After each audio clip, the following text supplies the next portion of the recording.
I want to move to the Republican Party, and they're more comfortable with spending now than they ever have been. Yeah. You know, the Tea Party movement came out of the Republican Party, basically forgetting who the people were who were voting for them.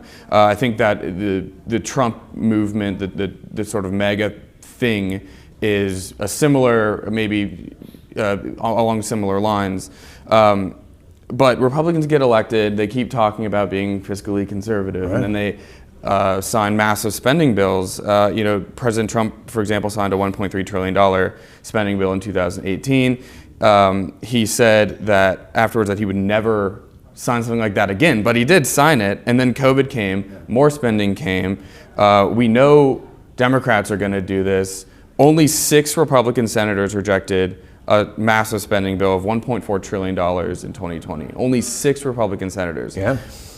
Why are so many Republicans spineless when it comes to spending now? Why are they so much more comfortable with these massive spending bills? It's the Achilles heel of Washington, and that both parties, one more than the other, certainly Democrats, given their opportunity, will spend far more than most Republicans, but it's part of the reason why I and a number of my friends who were former governors have resisted calls to run for federal office, at least Senate races, because we just don't feel enough of a commitment there amongst even fellow Republicans.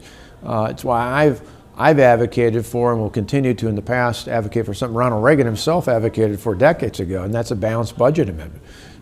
The irony of ironies is 49 of the 50 states have some sort, some stronger than others, but some sort of constitutional requirement to have a balanced budget.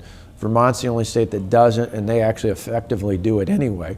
Even states like Illinois and California, as screwed up as they are nowhere close to the kind of federal fiscal debacle that we see in Washington, and it's because there's no incentive not to be.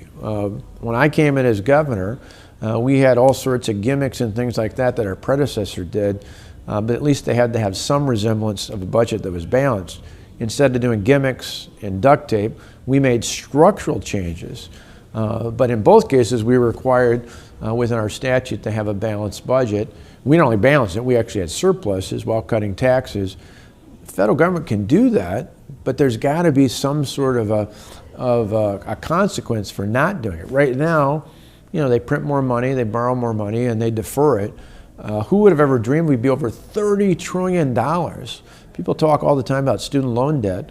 Those same students who are looking at massive debt for their student loans are going to pay 4 to 5 times that amount of interest for the federal debt that they and others have to pay off over the remainder of their lifetime, and yet hardly anybody pays any attention to it. It's a horrible problem, and it's one, as you said, even as much as I love the policies overall of President Trump, that's the one area where he and many fellow Republicans fell short.